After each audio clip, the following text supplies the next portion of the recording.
Good afternoon students. आज की political science की क्लास में कॉन्स्टिट्यूशन के बेसिक फीचर्स और उसके बारे में जानेंगे। कॉन्स्टिट्यूशन का रिजिड होने का क्या मतलब है, फ्लेक्सिबल होने का क्या मतलब है, कॉन्स्टिट्यूशन होता क्या है, कॉन्स्टिट्यूशन में इंडिया के कॉन्स्टिट्यूशन में क्या क्या पेक्यूलियर बातें हैं, हमने वो बातें कहाँ से ली हैं, हमने कहाँ से कॉन्स्टिट्यूशन के अपने फीचर्स को बोरो किया है, वो आज हम समझेंगे। तो सबसे पहली चीज, जो आपके भारत का कॉन्स्टिट्यूशन है वो इंडिया का डेफिनेशन देता है आपको उसके प्रियम्बल में। किसमें बोलो? प्रियम्बल में। जब आप कॉन्स्टिट्यूशन को पढ़ना चालू करते हो तो कॉन्स्टिट्यूशन की शुरुआत में इंट्रोडक्शन की तरह, जैसे किताब का इंट्रोडक्शन होता है वैसे ही किताब की इंट्रोडक्शन की तरह कॉन्स्टिट्यूशन का भी इंट्रोडक्शन होता है, और उस इंट्रोडक्शन को हम क्या कहते हैं? उस इंट्रोडक्शन को हम प्रियम्बल कहते हैं। ठीक है।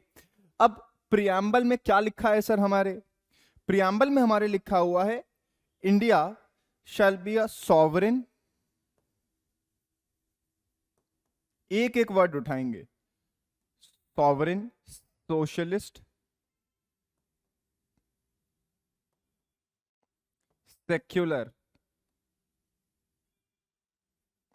डेमोक्रेटिक,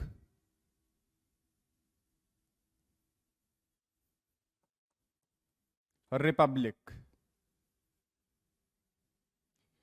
आपसे कोई पूछे कि इंडिया क्या है तो आप कहोगे India is a sovereign, socialist, secular, democratic, Republic. अब एक एक करके देखते हैं। सबसे पहले सॉवरेन वर्ड आया, राइट? सबसे पहले सॉवरेन वर्ड आया। अभी सॉवरेन क्या होता है? देखो, सॉवरेन का मतलब होता है, सॉवरेन का मतलब होता है free from outside influences.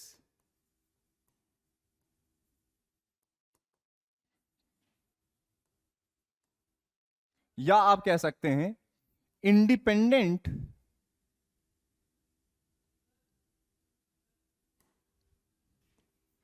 To take its own decisions. कहने का मतलब यह है कि जब कोई कंट्री सॉवरेन होती है तो वो फ्री होती है अपने फैसले खुद लेने के लिए। एग्जाम्पल के तौर पे, जब इंडिया ब्रिटिश रेजिम का पार्ट हुआ करता था, जब इंडिया ब्रिटिश रेजिम का पार्ट हुआ करता था, ब्रिटिश रूल के अंडर हुआ करता था, उस समय क्या होता था? इंडिया अपने लॉज खुद नहीं बना सकता था। इंडियन पार्लियामेंट तब भी होती थी, याद रखिएगा, जब ब्रिटिश थे तब भी। उसे इंडियन पार्लियामेंट नहीं कहते थे, वो बात अलग है, फ्री नहीं थी वो, लेकिन हमारे नेता चुन के जाते थे और वहां पे डिसीजंस लेते थे, लेकिन उन डिसीजंस को पास करने की अल्टीमेट रिस्पॉन्सिबिलिटी ब्रिटिश पार्लियामेंट पे होती थी। जैसे इंडिया के लोगों ने कोई लॉ बनाया, वो लॉ तब तक नहीं पास होगा जब तक ब्रिटिश जो मोनार्क है, जो क्वीन है वहां की, विक्टोरिया हुआ करती थी, जो ब्रिटिश मोनार्क है वहां के, जो क्वीन है, जो किंग है, जब तक वो अपनी स्टैंप ऑफ अथॉरिटी ना लगा दें तब तक इंडिया का कोई भी लॉ पास किया जाना सही या प्रॉपर नहीं माना जाता था। लेकिन हमें इंडिपेंडेंस मिली, हम आजाद हो गए, हम क्या हो गए? सॉवरेन हो गए। देखिए, इंडिपेंडेंट वर्ड और सॉवरेन वर्ड काफी क्लोज हैं। इंडिपेंडेंट का सिंपल मतलब होता है आजाद, सॉवरेन ज्यादा स्पेसिफिक वर्ड है। आजाद किस सेंस में? अपने फैसले लेने के सेंस में। जैसे अगर मैं कहूं कि मैं एक सॉवरेन इंडिविजुअल हूं, तो मेरे कहने का यह मतलब है कि मैं अपने फैसले खुद ले सकता हूं, मैं किसी और के डिसीजन से बाउंड नहीं हूं। जब मैं कहता हूं मैं एक इंडिपेंडेंट इंडिविजुअल हूं, तब आपको यह समझ में आएगा कि मैं एक आजाद इंडिविजुअल हूं, मैं किसी के ऊपर डिपेंडेंट नहीं हूं। ठीक है, दोनों थोड़ी सी अलग बातें हैं। ठीक है, तो सॉवरेन हो गया। अभी देखिए सेक्युलर का क्या मतलब होता है।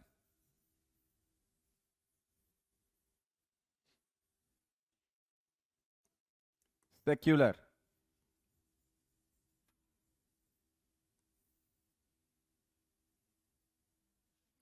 सेक्युलर का मतलब होता है दैट द स्टेट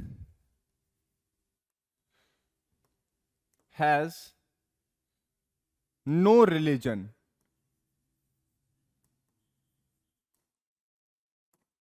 सेक्युलर होने का मतलब होता है कि द स्टेट, यानी कि जो हमारा राज्य है, जो नेशन है, हमारा जो नेशन स्टेट है, उसका अपना कोई रिलीजन नहीं है।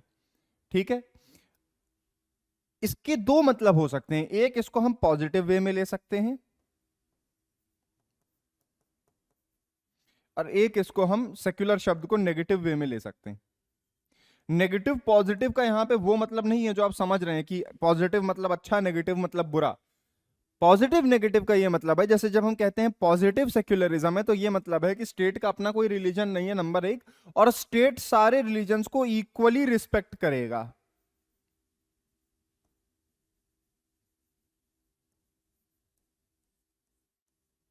यानी कि पॉजिटिव सेक्युलरिज्म का ये मतलब है कि अगर किसी कंट्री में पॉजिटिव सेक्युलरिज्म प्रैक्टिस हो रहा है, जैसे इंडिया, तो यहां पर जो स्टेट है, जो नेशन स्टेट है, जो इंडिया है, वो मुस्लिम्स की भी इज्जत करेगा, हिंदुओं की भी रिलीजियस इज्जत करेगा, सिखों की भी करेगा, बुद्धिस्ट की भी करेगा, जैन्स की भी करेगा। मान लीजिए कोई पब्लिक इंस्टीट्यूशन है, जैसे कोई सरकारी स्कूल है, इस स्कूल में सिख बच्चा पगड़ी पहन के आ सकता है, हिंदू बच्चा टीका लगा के आ सकता है, मुसलमान लड़की हिजाब पहन के आ सकती है। ठीक है, किसी को रोका नहीं जाएगा, द स्टेट सबको इक्वली रिस्पेक्ट करेगा। नेगेटिव सेक्युलरिज्म का क्या मतलब है? ये यूरोप में और फ्रांस में स्पेशली देखने को मिलता है हमें। इसका ये मतलब है कि स्टेट का एक तो कोई रिलीजन नहीं है, सेक्युलरिज्म का बेसिक मतलब ये था। इसका ये मतलब है कि स्टेट किसी भी रिलीजन को रिप्रेजेंटेशन नहीं देगा अपने काम में। जैसे मान लीजिए फ्रांस में यही स्कूल होता, तो इसमें ये रूल होता कि ना सिख पगड़ी पहन के आ सकता है, ना हिंदू टीका लगा के आ सकता है, ना मुस्लिम हिजाब पहन के आ सकता है, कोई नहीं। जो स्टेट कहेगा उसी कपड़े में सबको आना पड़ेगा। तो ये है नेगेटिव सेक्युलरिज्म। और ये है पॉजिटिव सेक्युलरिज्म जो इंडिया में फॉलो होता है, कि सबको अपना अपना राइट है, जो जैसे रिलीजन को फॉलो करना चाहता हो वो करे। ठीक है, दिस इज सेक्युलर। एक और बात याद रखनी पड़ेगी हमें, सेक्युलर शब्द बाद में ऐड हुआ है, हमारे ओरिजिनल कॉन्स्टिट्यूशन का पार्ट नहीं था। ठीक है, हमारे ओरिजिनल कॉन्स्टिट्यूशन का पार्ट नहीं था सेक्युलर। ठीक है, 42nd कॉन्स्टिट्यूशनल अमेंडमेंट 1976 से सेक्युलर वर्ड को ऐड किया गया है। सॉवरिन हो गया, सेक्युलर हो गया, सोशलिस्ट हो गया। सोशलिस्ट का क्या मतलब है? ये वर्ड भी हमारे ओरिजिनल कॉन्स्टिट्यूशन में नहीं था। ठीक है, उसी अमेंडमेंट से आया है, 1976 वाले से ही। सेक्युलर और सोशलिस्ट और इंटीग्रिटी वर्ड बाद में ऐड किए गए। कहां ऐड किए गए? 42nd अमेंडमेंट 1976 से ऐड किए गए।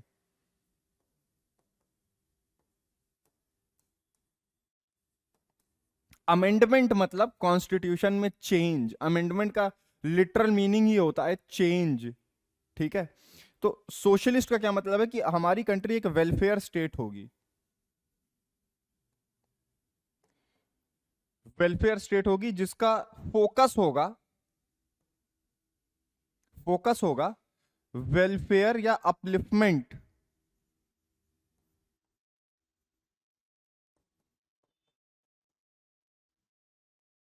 Of people from lower strata.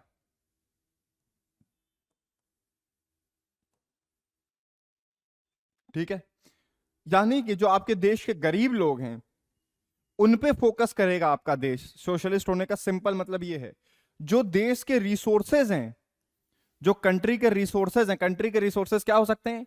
Minerals हो सकते हैं, हमारी कंट्री में जो भी खुदाई होती है, कोल माइंस होती हैं, ठीक है, जो लैंड है, ठीक है, ये सब रिसोर्सेज ही तो हैं हमारे कंट्री के। Resources will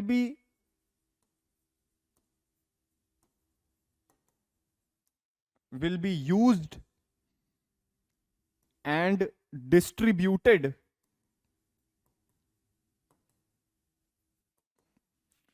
to serve the common good। सबकी भलाई के लिए भारत के रिसोर्सेस का इस्तेमाल किया जाएगा, ना कि वो रिसोर्सेस कुछ चुनिंदा, कुछ सेलेक्ट ग्रुप, अ फ्यू लोगों के हाथ में नहीं होंगे। जैसे यूएस में होता है, यूएस सोशलिस्ट नहीं है, यूएस कैपिटलिस्ट है। कैपिटलिस्ट बोले तो हिंदी में पूंजीवादी। ठीक है, वो लोग कैपिटल पे ध्यान देते हैं, उनके यहाँ फ्री बिजनेस, फ्री ट्रेड का ज्यादा वो रहा है। तो सरकार कुछ नहीं ओन करती है वहां पे। आप देखेंगे तो सरकार बहुत कम ऐसे, मतलब जैसे इंडिया में पीएसयूज होते हैं, पब्लिक सेक्टर अंडरटेकिंग, सरकारी कंपनीज होती हैं। जैसे इंडियन ऑयल कॉरपोरेशन है, ऑयल का काम करती है। जैसे कोल के लिए काम करने वाली हैं, कोल इंडिया वगैरह, ये सब सरकारी हैं। तो सरकार का कब्जा है इन सब रिसोर्सेज पे। सरकार का कब्जा क्यों है? क्योंकि हम सोशलिस्ट हैं। हमने ये डिसाइड किया था कि जो रिसोर्सेज हैं उनका इस्तेमाल किस चीज के लिए किया जाएगा? कॉमन गुड के लिए किया जाएगा। अब जब कॉमन गुड के लिए करना है तो वो रिसोर्सेज किसके हाथ में होने चाहिए? लोगों के ही हाथ में होने चाहिए। लोगों के हाथ में डायरेक्टली तो होंगे नहीं कि कोल माइन ओन कर रहे हैं सब लोग, ऐसा नहीं होगा। तो गवर्नमेंट ही तो रिप्रेजेंटेटिव होती है कॉमन लोगों का। तो कॉमन लोगों के हाथ में होने का मतलब है कि गवर्नमेंट के हाथ में है रिसोर्सेज। सॉवरिन हो गया, सेक्युलर हो गया, सोशलिस्ट हो गया, डेमोक्रेटिक देखते हैं अब।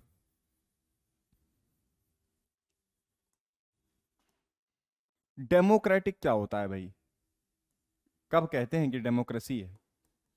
देखिए, डेमोक्रेटिक होने का मतलब होता है कि the source of power lies with the people. Democracy is the government of the people, for the people, bye the people. ठीक है। तो जो लोग डिसीजन लेते हैं हमारी कंट्री में, जैसे ये मिनिस्टर हैं कोई,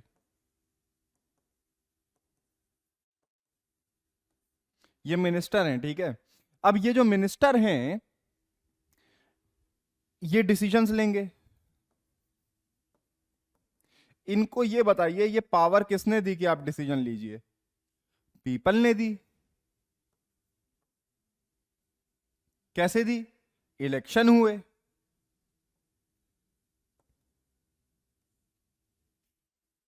ठीक है। अब जैसे अगर ये डेमोक्रेसी ना होती, ये ऑटोक्रेसी होती, किसी राजा का रूल होता, मान लीजिए ये किंग है, अब ये डिसीजंस ले रहा है,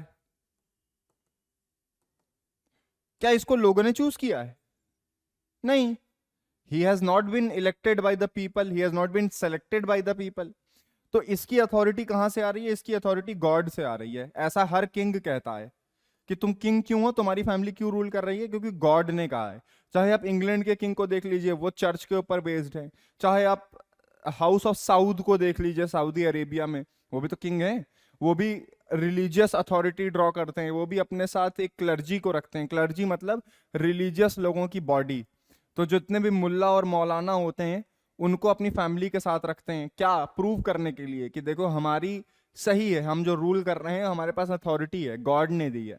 लेकिन डेमोक्रेसी में अथॉरिटी कौन देता है? लोग देते हैं। ठीक है। तो डेमोक्रेसी का ये मतलब है। और डेमोक्रेसी का मतलब इसी से एक और निकल के आया कि रिप्रेजेंटेटिव होगी गवर्नमेंट, राइट। रिप्रेजेंटेटिव होगी। क्यों रिप्रेजेंटेटिव होगी? क्योंकि भाई रिप्रेजेंट कर रहे हैं ना लोगों को। लोगों ने चूज किया है खुद को रिप्रेजेंट करने के लिए। ठीक है, तो रिप्रेजेंटेटिव भी होगी।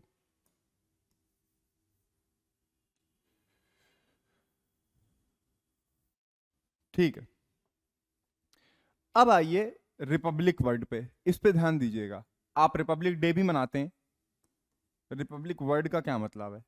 देखिए, रिपब्लिक वर्ड का एक तो सीधा मतलब ये होता है कि जो हेड ऑफ स्टेट है, head of state, HOS, head of state.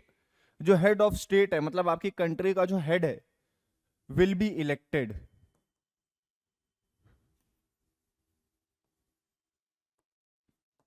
Not hereditary.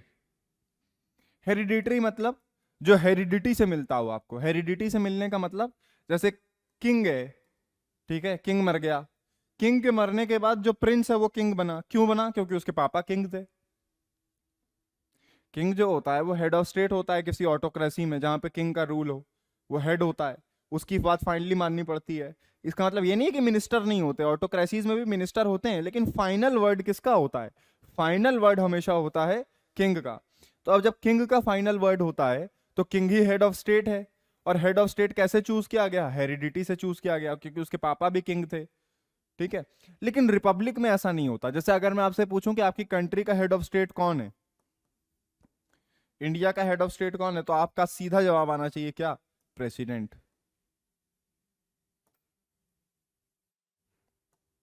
Prime minister गलती से भी मत बोलिएगा। Prime minister head of government होता है, हेड ऑफ स्टेट नहीं होता है। इंडिया का हेड प्रेसिडेंट को माना जाता है, प्राइम मिनिस्टर को नहीं, क्योंकि प्रेसिडेंट जो होता है वो day jure, by law, day jure मतलब बाई लॉ, डे जूरे मतलब by law, day jure head होता है। प्रेसिडेंट जो होता है वो डे जूरे हेड होता है, ठीक है। लॉ में, कॉन्स्टिट्यूशन में ये माना गया कि हेड ऑफ स्टेट कौन होगा, प्रेसिडेंट होगा। इसीलिए आप एक चीज को नोटिस करिए, जब भी कोई बिल बनता है हमारी पार्लियामेंट से, लोकसभा से, राज्यसभा से, तो बिल पास होता है। बिल पास कब होता है, जब असेंट दे देते हैं। कौन कौन असेंट दे देता है, जब पूरा हाउस लोकसभा से पास हो जाता है, फिर राज्यसभा में जाता है, राज्यसभा से पास हो जाता है वो एक्ट। लेकिन कब बनता है कोई बिल, एक्ट कब बनता है, जब प्रेसिडेंट की असेंट मिल जाए, जब प्रेसिडेंट उस पर साइन कर दें। तो क्यों, क्योंकि प्रेसिडेंट को ही हेड माना जाता है स्टेट का, ठीक है। हाँ ये बात अलग है कि आपको मालूम है असली फैसले कौन लेता है, असली डिसीजन कौन लेता है, प्राइम मिनिस्टर लेता है। तो प्राइम मिनिस्टर को डे फैक्टो हेड कहते हैं, as a matter of fact, ठीक है। Prime minister is the de facto head, ठीक है। अच्छा, ये हुई रिपब्लिक की बात। तो बेसिकली रिपब्लिक होने का ये मतलब हुआ कि जो हेड ऑफ स्टेट होता है वो इलेक्टेड होता है, ठीक है, वो हेरिडेटरी नहीं होता है, ठीक है। अब इसका एक और मतलब भी तो निकल के आ रहा है कि हमारे यहाँ नेपोटिज्म को नहीं अलाउ किया गया है गवर्नमेंट में, है ना। क्यों, क्योंकि भाई नेपोटिज्म के ही तो खिलाफ है रिपब्लिक होने का मतलब। रिपब्लिक को हिंदी में क्या कहते हैं, गणतंत्र। गण का क्या मतलब होता है, आम लोग, नॉर्मल पीपल, तंत्र मतलब सिस्टम, तो नॉर्मल लोगों का सिस्टम। कि थियोरिटिकली एक गरीब से गरीब आदमी भी टॉप पोजीशन पे पहुंच सकता है हेड ऑफ स्टेट होने की। तो एक मतलब ये होता है रिपब्लिक होने का, ठीक है। हम रिपब्लिक कब बने, जब हमारा कॉन्स्टिट्यूशन लागू हो गया, ठीक है, एनफोर्स हो गया, ठीक है। कब हुआ हमारा कॉन्स्टिट्यूशन एनफोर्स, तो आप सबको मालूम है 26 जनवरी 1950 के दिन हम रिपब्लिक हो गए, हमारा कॉन्स्टिट्यूशन बन गया। इसी को आप रिपब्लिक डे की तरह सेलिब्रेट करते हैं। एक बात याद रखिएगा, लेकिन हमारा कॉन्स्टिट्यूशन बन के तैयार हो गया था 26 नवंबर को ही, 26 नवंबर 1949 को ही हमारा कॉन्स्टिट्यूशन बन के तैयार हो गया था, ठीक है। Constitution was ready, was drafted. Draft करना मतलब रेडी कर देना, किसी डॉक्यूमेंट को बना देना, तैयार कर देना, ठीक है। अब कॉन्स्टिट्यूशन ड्राफ्ट हो गया, ठीक है, लेकिन हम रुके क्यों। अगर 26 नवंबर 1949 को हमारा कॉन्स्टिट्यूशन तैयार हो गया था सर, तो हम रुके क्यों 26 जनवरी तक, एक महीने तक, एक महीने से ज़्यादा मतलब 2 महीने तक लगभग क्यों रुके हम। इसलिए रुके क्योंकि 26 जनवरी की जो डेट है बड़ी इंपॉर्टेंट है। 1929 में जब कांग्रेस का, इंडियन नेशनल कांग्रेस का लाहौर सेशन चल रहा था,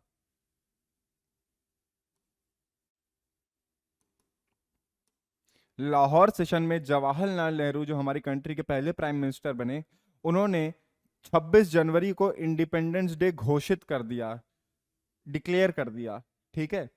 तो उस तारीख को इंडियन सेलिब्रेट करते थे पहले से, आज़ादी मिलने के पहले से, इंडिपेंडेंस डे की तरह। अब इंडिपेंडेंस तो हमें 1947 में मिली और अगस्त में मिली, 15 अगस्त को, ठीक है। तो अब इस डेट का क्या किया जाए, तो माना गया जब कॉन्स्टिट्यूशन बन गया तो इसीलिए वेट किया गया कि इस डेट तक रुक जाते हैं, ठीक है, क्योंकि इस डेट की वैल्यू थी उसके पहले से। अब ये था आपके प्रियम्बल की स्टार्टिंग की चीजें, जो एक्सप्लेन करता था कि आपका इंडिया कैसा होगा, इंडिया के कैरेक्टरिस्टिक्स बताता था। क्या क्या, फिर से बोलो। Sovereign, socialist, secular, democratic, Republic.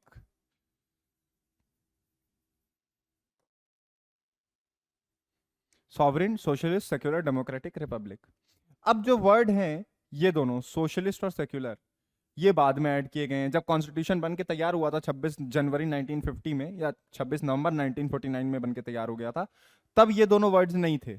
ये कब ऐड हुए हैं? 42nd constitutional amendment. Constitutional amendment, CAA मतलब कॉन्स्टिट्यूशनल अमेंडमेंट, ठीक है। एक ये हटा देता हूं, कॉन्स्टिट्यूशनल अमेंडमेंट 1976।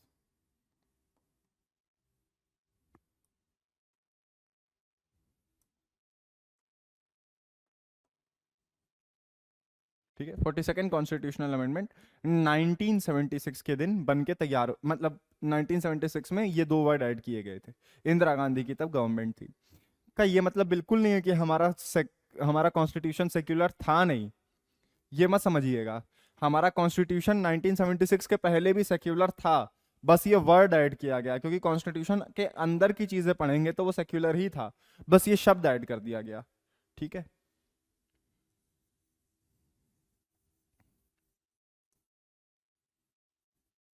अब गोल्स क्या है हमारी कंट्री के, उद्देश्य क्या है हमारी कंट्री का? To secure all its citizens.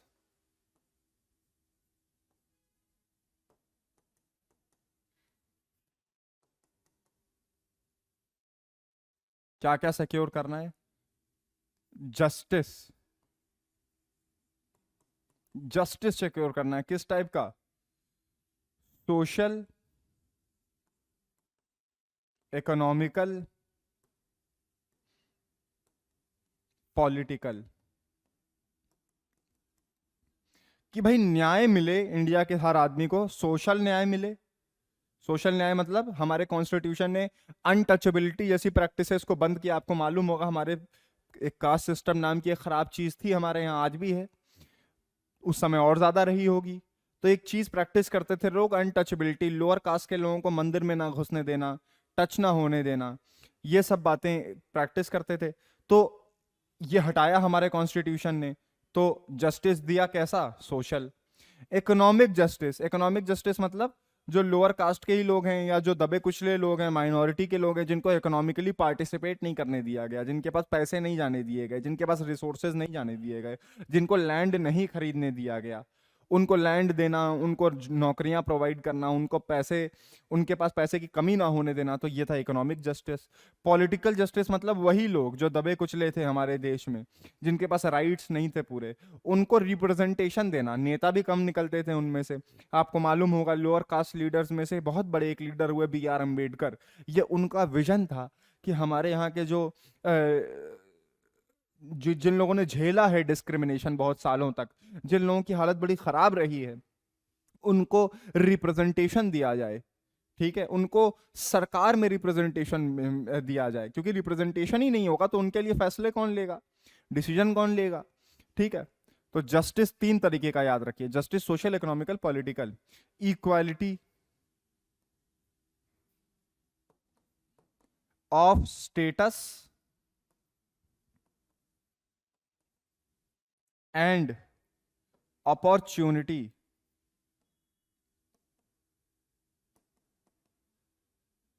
एक तो स्टेटस की इक्वालिटी हो, दूसरा अपॉर्चुनिटी की इक्वालिटी हो। ठीक है, स्टेटस की इक्वालिटी मतलब, स्टेटस की इक्वालिटी के लिए एग्जांपल समझो, हमारे कॉन्स्टिट्यूशन में एक आर्टिकल है, आर्टिकल 19, जिसने क्या कहा, आर्टिकल 18 जिसने क्या कहा, abolition of title. Abolition of title मतलब या इंडिया में कोई अपने नाम के सामने सर, लॉर्ड, ये सब नहीं लगा सकता। ये सब बैन है इंडिया में लगाना। क्यों? क्योंकि भैया कोई जो इंग्लैंड के लोग होते थे वो अपने नाम के नाइटहुड मिलता है कि इंग्लैंड में क्वीन आपके दोनों कंधों पे तलवार टच करती है, फिर आपके नाम के सामने सर लग जाता है, या आप लॉर्ड हो सकते हैं इंग्लैंड में। ठीक है, तो आपको एक्स्ट्रा कुछ राइट्स मिलते हैं नॉर्मल लोगों से ज्यादा। ठीक है, तो ये हटा दिया गया है ना। तो स्टेटस सबका बराबर कर दिया गया, सब लोग बराबर हैं स्टेटस में। देखो, सब लोग बराबर हैं स्टेटस में का ये मतलब नहीं है कि सब लोग एकदम ऑब्जेक्टिवली हर चीज में बराबर हैं, कि सबकी ब्रेन इक्वल है, सबकी में स्ट्रेंथ इक्वल, ये नहीं, स्टेटस इक्वल है। गवर्नमेंट किसी के साथ डिस्क्रिमिनेशन नहीं करेगी या किसी को एक्स्ट्रा राइट नहीं देगी, किसी को बहुत सुप्रीम नहीं मानेगी, है ना, कि अरे ये तो सर आए हैं, लॉर्ड आए हैं, इनको एक्स्ट्रा करो, नहीं, ऐसा कुछ नहीं है। ठीक है, और अपॉर्चुनिटी की इक्वालिटी, अपॉर्चुनिटी की इक्वालिटी, सबको मौका मिले पार्टिसिपेट करने का। ये ना हो जैसे फॉर एग्जाम्पल आपको ये भी मालूम होगा, बी आर अम्बेडकर जब थे छोटे थे पढ़ रहे थे तो उनको स्कूल में पढ़ने ही नहीं दिया जाता था क्योंकि वो लोअर कास्ट होते थे। तो आपने उस बच्चे से क्या छीना? आपने उससे उसकी अपॉर्चुनिटी छीनी। उसको मौका तो दीजिए, पढ़ के वो आगे तो बढ़े, तो अपॉर्चुनिटी की इक्वालिटी मिले सबको। ठीक है, liberty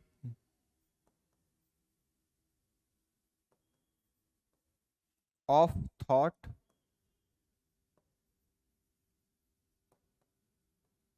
expression, belief, faith and worship. Liberty, liberty freedom किन चीजों की? थॉट की, सोचने की, एक्सप्रेशन की, अपने आप को एक्सप्रेस करने की, गाना बनाने की, कुछ लिखने की, बोलने की, बिलीफ की, किसी चीज को मानने की, फेथ की, फेथ भी बिलीफ जैसा ही है। ठीक है, फेथ लेकिन थोड़ा रिलीजियस हो जाता है, और वर्शिप की, पूजा करने की। ठीक है, तो इन चीजों की लिबर्टी है। आपको मालूम है राइट टू रिलीजन है इंडिया में, आप फ्री हैं अपना रिलीजन प्रैक्टिस, प्रोफेस और प्रोपगेट करने के लिए। ठीक है, ऑफ कोर्स कुछ रिस्ट्रिक्शंस हैं पर उन्हें रीजनेबल रिस्ट्रिक्शन कहा जाता है। जैसे आप रिलीजन प्रैक्टिस करने के चक्कर में हेल्थ, मोरालिटी और पब्लिक ऑर्डर को नहीं तोड़ सकते हैं। जैसे अब कोरोना का टाइम चल रहा है, सबको कहा गया है मास्क पहनिए, प्रोसेशन मत निकालिए।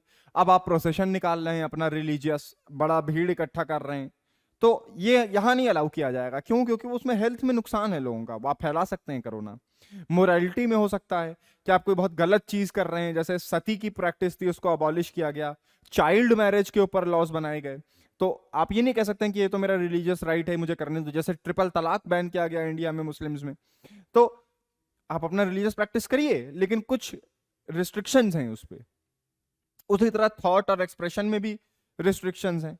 आप बोलने के free, you have right to freedom of speech, you have right to freedom of speech, but that is also subject to certain limitations, certain reasonable restrictions. ठीक है, what might those restrictions be? जैसे आप बोलते बोलते किसी को defame नहीं कर सकते। आप डिफेम मतलब किसी के बारे, किसी की इज्जत को कम करना सोसाइटी में कुछ झूठ बोल के कि अरे ये तो क्वेश्चनेबल कैरेक्टर का आदमी है, ये तो खराब है, या ये तो ऐसा करता है वैसा करता है, ऐसी कोई बात बोलना जिससे लोगों के सामने उस आदमी की इमेज खराब हो जाए, इसको डिफेमेशन कहते हैं। तो आप बोलने के चक्कर में ये नहीं कर सकते। ठीक है, आप पब्लिक ऑर्डर नहीं तोड़ सकते, आपने कुछ ऐसा बोल दिया लोग भड़क गए, दंगे हो गए, ऐसा नहीं कर सकते आप। तो लिबर्टी है आपके पास, thought, expression, belief, faith, worship की आपका कॉन्स्टिट्यूशन आपको देता है। हाँ, बस रीजनेबल रिस्ट्रिक्शंस आपको ध्यान रखने पड़ेंगे। फिर आया फिर आया चौथा, fraternity, to promote among them all fraternity.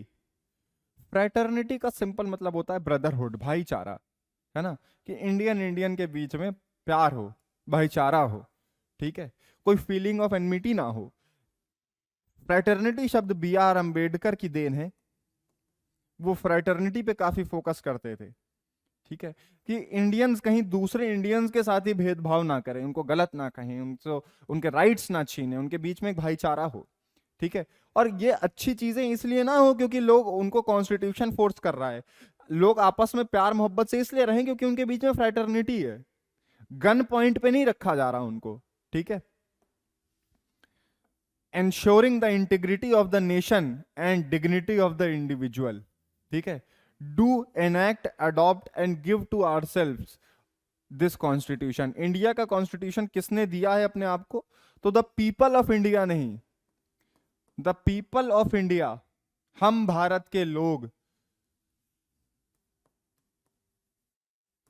have given themselves, have given themselves the constitution.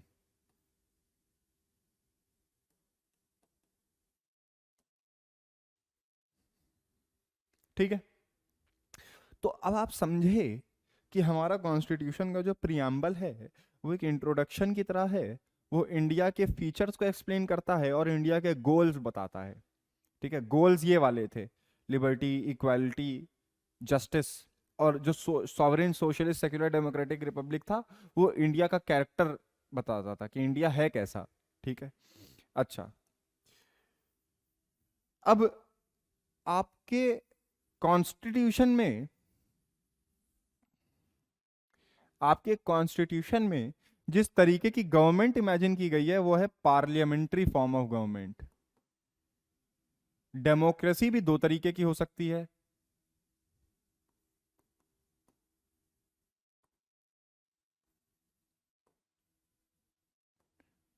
Parliamentary form of government को वेस्टमिंस्टर स्टाइल ऑफ गवर्नमेंट भी कहा जाता है।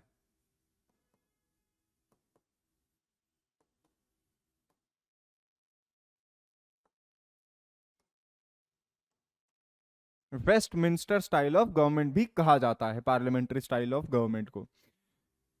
वेस्टमिंस्टर क्यों कहा जाता है? क्योंकि हमने ये सिस्टम कहां से लिया? ये हमने बोरो किया है इंग्लैंड से। आपके कॉन्स्टिट्यूशन में जो पार्लियामेंट्री फॉर्म ऑफ गवर्नमेंट है वो हमने कहां से लिया? इंग्लैंड से लिया है। इसका एक डेमोक्रेटिक फॉर्म ऑफ गवर्नमेंट का एक और तरीका होता है जिसको कहते हैं प्रेसिडेंशियल। ये यूएस में है।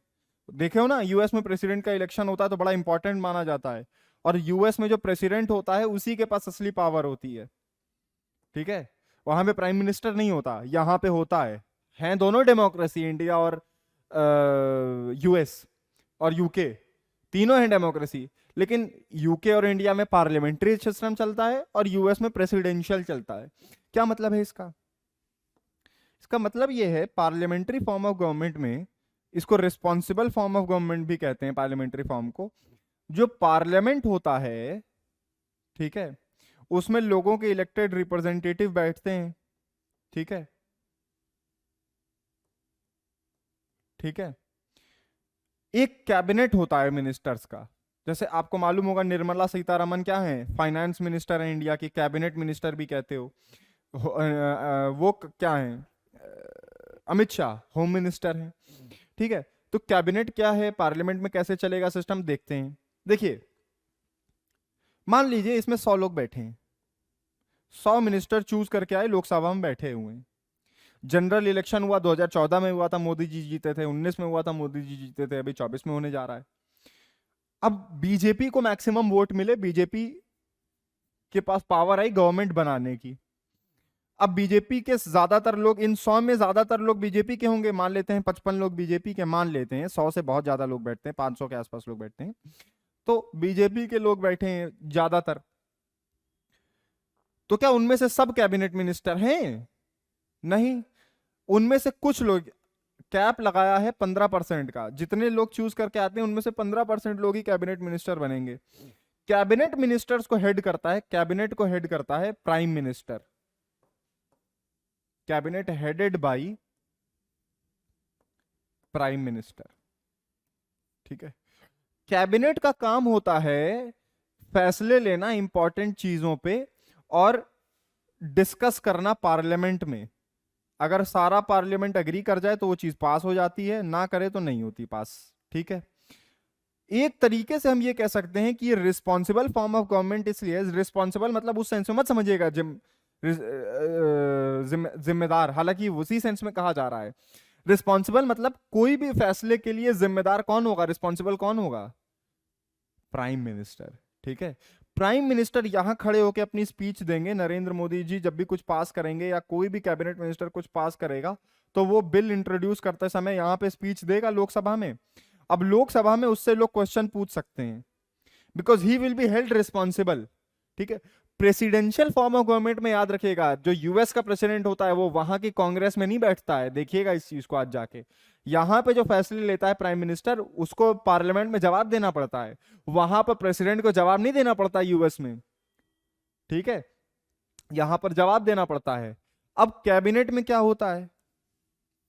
कैबिनेट में पोर्टफोलियो होते हैं। देखो, अलग अलग मिनिस्ट्री हैं तुम्हारे देश में। ठीक है, अलग अलग मिनिस्ट्री है। जैसे एक है मिनिस्ट्री ऑफ,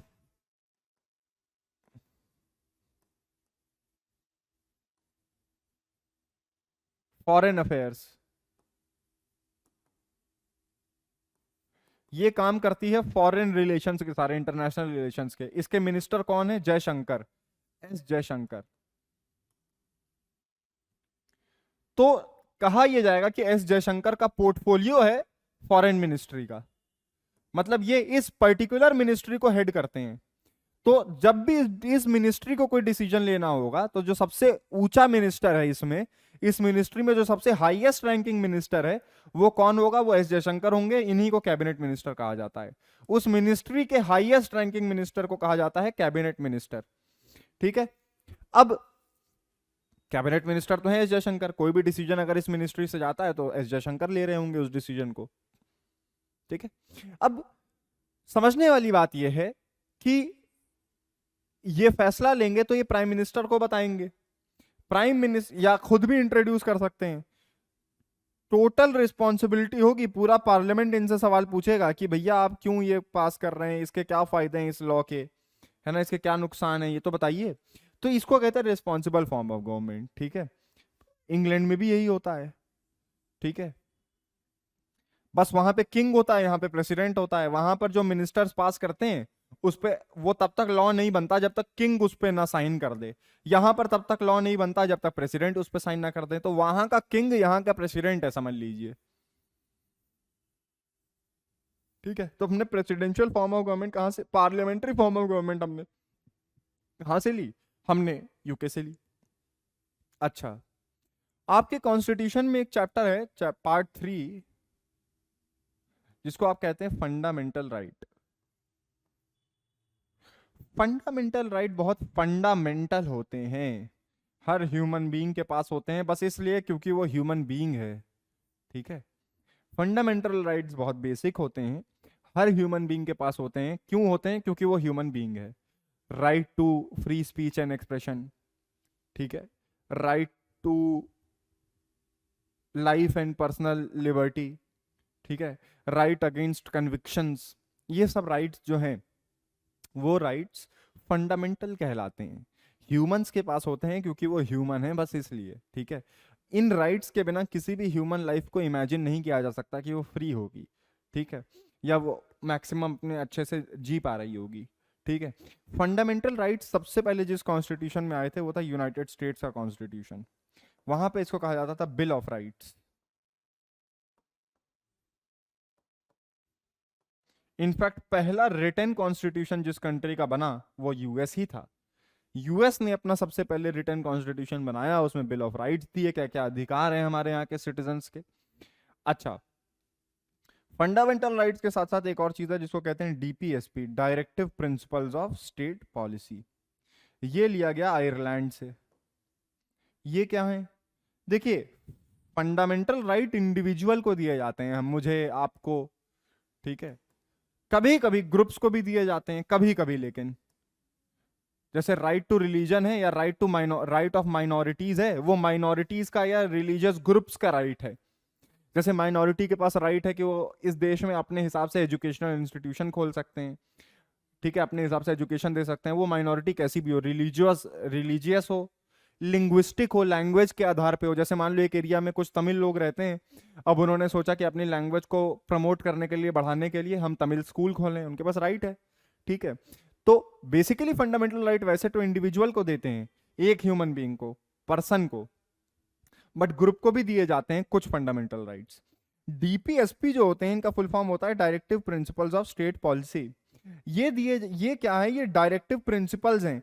जब हमारा कॉन्स्टिट्यूशन बन रहा था तो हमारे कॉन्स्टिट्यूशन को बनाने वाले लोग चाहते थे कि कुछ चीजें आए, बट उस समय वो चीजें डाल नहीं सकते थे कॉन्स्टिट्यूशन में क्योंकि सिचुएशन सही नहीं थी। जैसे एक एग्जांपल देता हूं, यूनिफॉर्म सिविल कोड, यूसीसी कहते हैं।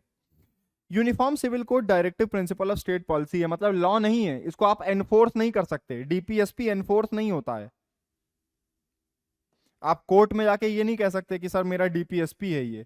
हाँ, आप ये कह सकते हैं कि सर मेरा फंडामेंटल राइट है ये, पर आप एनफोर्स नहीं करा सकते डीपीएसपी कोर्ट में। डीपीएसपी गाइडलाइंस की तरह है, ऐसे समझो। जो हमारे कॉन्स्टिट्यूशन के फोरफादर्स हैं जिन्होंने बनाया कॉन्स्टिट्यूशन, उन्होंने आगे आने वाली फ्यूचर गवर्नमेंट्स को कुछ गाइडलाइन दिए कि जब आपके पास हालात सही हो जाएंगे, इस लायक हो जाएंगे, तो डीपीएसपी को अप्लाई करिएगा।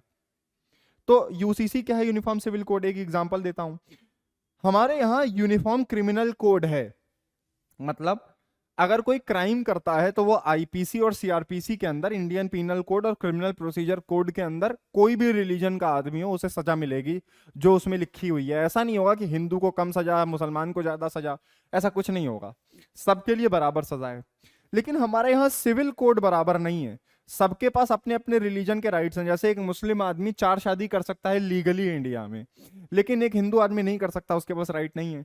तो यूनिफॉर्म नहीं है हमारे यहाँ का सिविल कानून। क्रिमिनल तो है, सिविल कानून, मैरिज, डाइवोर्स, इन सब के लॉज सबके पर्सनल लॉज हैं, ठीक है, पर्सनल लॉज हैं सबके, उनको पर्सनल लॉज ही कहा जाता है, फैमिली लॉज, ठीक है। जैसे आपका ये हुआ मैरिज का, हिंदू मैरिज एक्ट अलग है, ठीक है, मुस्लिम्स की शादी अलग तरीके से, क्रिश्चियंस के अलग तरीके से, उन पे लॉ भी अलग है जो अप्लाई होता है, ठीक है।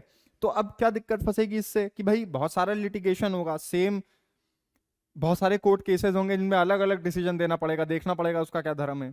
तो हमारे फोर फादर्स ने इमेजिन किया कि यूनिफॉर्म सिविल कोड होना चाहिए, लेकिन अप्लाई नहीं किया, क्योंकि उस समय लोग लड़ने लग जाते कि अरे हमको अपने रिलीजन के हिसाब से करना है। तो वो डीपीएसपी में उस चीज को लिख के चले गए, बोला कि फ्यूचर में जब इंडिया इतना मैच्योर हो जाए, इतनी अकल आ जाए लोगों के पास, तो यूनिफॉर्म सिविल कोड अप्लाई कर दीजिएगा, ठीक है। तो सरकार को अगर सही लगता है कभी फ्यूचर में, जैसे बीजेपी गवर्नमेंट अक्सर बात करती रहती है यूसीसी लाने का, तो जब सही लगे तो यूसीसी लाया जा सकता है, ठीक है। ये होते हैं डीपीएसपी।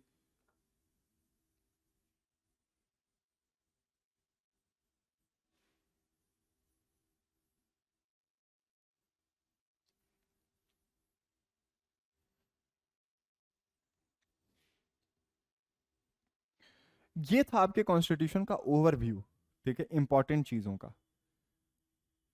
अब फंडामेंटल राइट्स को एट अ ग्लांस देखते हैं, ठीक है। सबसे पहले आता है राइट टू इक्वालिटी।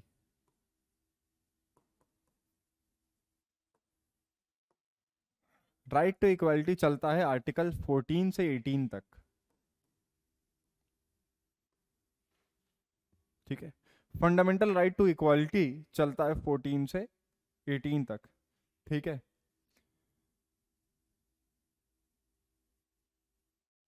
फिर आता है राइट टू फ्रीडम,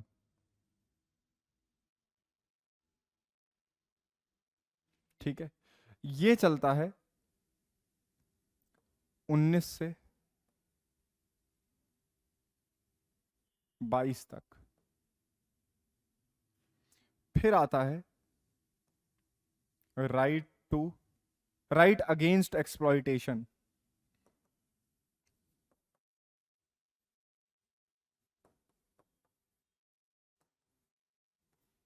ये चलता है 23 और 24।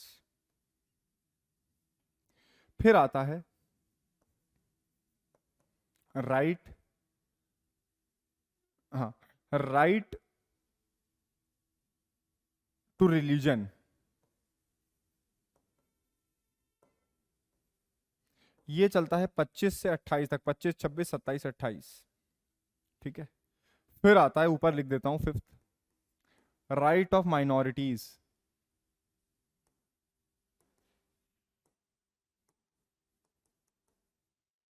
ये चलता है 30 से 29 से 29 से 31 तक, ठीक है।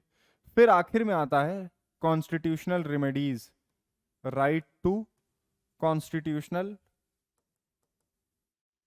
रिमेडीज, ये है केवल आर्टिकल 32। याद रखिएगा, राइट टू कॉन्स्टिट्यूशनल रेमेडीज को, आर्टिकल 32 को बी आर अंबेडकर ने सबसे इंपॉर्टेंट बताया था।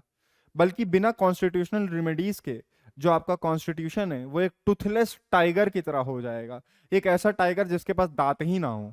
तो ये जो है, ये दांत का काम करता है आपके कॉन्स्टिट्यूशन के। मतलब अगर इन सारे फंडामेंटल राइट्स में से किसी भी फंडामेंटल राइट्स को कोई नुकसान पहुंचाता है, सरकार नुकसान पहुंचाती है, तो आप इसकी मदद से आर्टिकल 32 की मदद से एनफोर्स कर सकते हैं कोर्ट में ये राइट्स। मतलब केस जो बनेगा वो इससे बनेगा। इसी में है रिट्स, आपने सुना होगा writ petition, writs, habeas corpus mandamus वगैरह। ठीक है, तो ये था आपके कॉन्स्टिट्यूशन का ओवरव्यू। ठीक है, जैसे जैसे हम आगे बढ़ेंगे वैसे वैसे आपकी अंडरस्टैंडिंग और बेटर होती जाएगी, आई होप, और आपको पॉल साइंस के पेपर में कभी कोई दिक्कत नहीं आएगी। Thank you.